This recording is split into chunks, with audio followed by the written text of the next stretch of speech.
Hello friends, எல்லாருக்கும் வணக்கம். இன்றைக்கி ஒரு முள்ளங்கி, சின்ன வெங்காயம், பூண்டு, தக்காளி போட்டு ஒரு காரக்குழம்பு, வெத்த குழம்பு எப்படி வேணால் சொல்லலாம். அதை பார்க்கலாம் வாங்க. ரொம்ப டேஸ்டியாக இருக்கும். அதுக்கு தேவையானது தாளிக்க கடுகு, வெந்தயம், கடலைப்பருப்பு, ஜீரகம், ஒரு லெமன் சைஸ் புளி ஊற வச்சுக்கணும். தக்காளி, சின்ன வெங்காயம், பூண்டு, கறி லீவ்ஸ், முள்ளங்கி எல்லாம் கட் பண்ணி வச்சுக்கணும். அதுக்கு வெத்த குழம்பு பொடின்னு ஒரு ஸ்பெஷல் திக்னஸ் கொடுக்கறதுக்காக ஒரு பொடி இருக்குது. அது கொஞ்சம் 1 டேபிள் ஸ்பூன் உளுந்து, 1/2 டேபிள் ஸ்பூன் அரிசி, 2-3 மிளகா, அதை கொஞ்சம் ஜீரகம், வெந்தயம், அதெல்லாம் 2 பிஞ்ச் போட்டால் போதும்.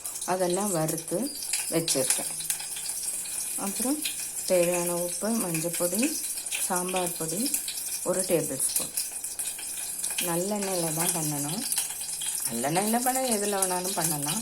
நல்லெண்ணெய் பண்ணிங்கன்னா கொஞ்சம் நல்ல டேஸ்ட் இருக்கும். நமக்கு உடம்புக்கு சூடாகாமல், ஏன்னா அது புளி குழம்பு இல்லையா, சூடாகாமல் தடுக்கலாம். பார்க்கலாம் வாங்க. குழம்பு கடுகு, ஜீரகம், வெந்தயம், அதெல்லாம் கடலைப்பருப்பு எல்லாம் தாளித்து கொஞ்சம் அந்த எண்ணெய்லையே சாம்பார் பொடி போட்டிங்கன்னா அது நல்ல தொக்கா ஒரு மாதிரி பொரிஞ்சு அந்த ராஸ்மெல் போய் இந்த மாதிரி எண்ணெயாக கிடைக்கும்.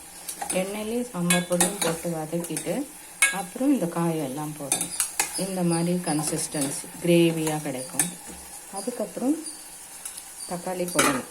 இது முள்ளங்கி, பூண்டு, வெங்காயம் போட்டிருக்கல, தக்காளி போடலாம். தக்காளி போட்டுட்டு இன்னும் கொஞ்சம் மூடி வச்சிடலாம்.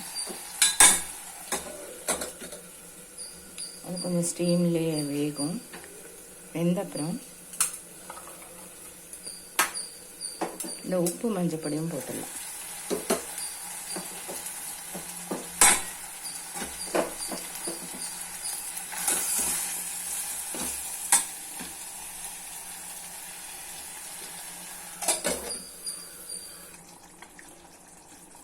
இப்போ அரைச்சி வச்ச இந்த கொஞ்சம் தண்ணி போட்டு தான் அரைச்ச பொடி இல்லாமல், ஸோ இது கிரேவி மாதிரி கிடச்சிது.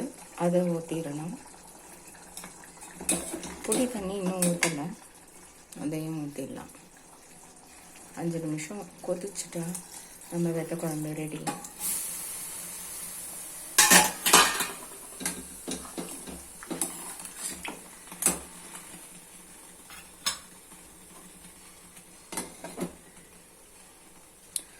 உங்களுக்கு பிடிச்சா கொஞ்சம் ஒரு ஸ்பூன் வெல்லம் போட்டுக்கலாம்.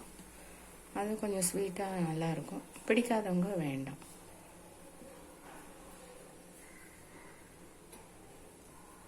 ஸோ இது கொதிச்சப்புறம் நம்மளோட வெத்த குழம்பு ரெடி.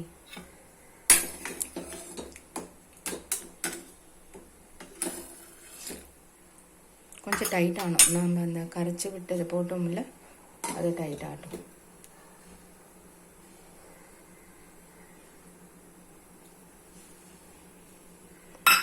எனக்கு வெல்லம் போட்டால் பிடிக்கும், அதனால் வெல்லம் போட்டிருக்கோம்.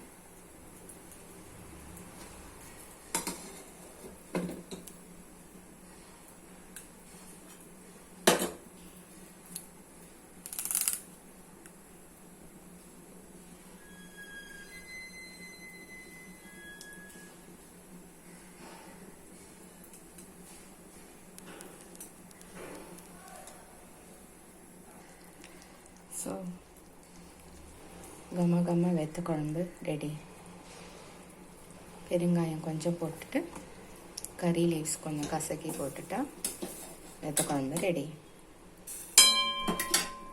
Please subscribe and share and even like my channel. Thank you.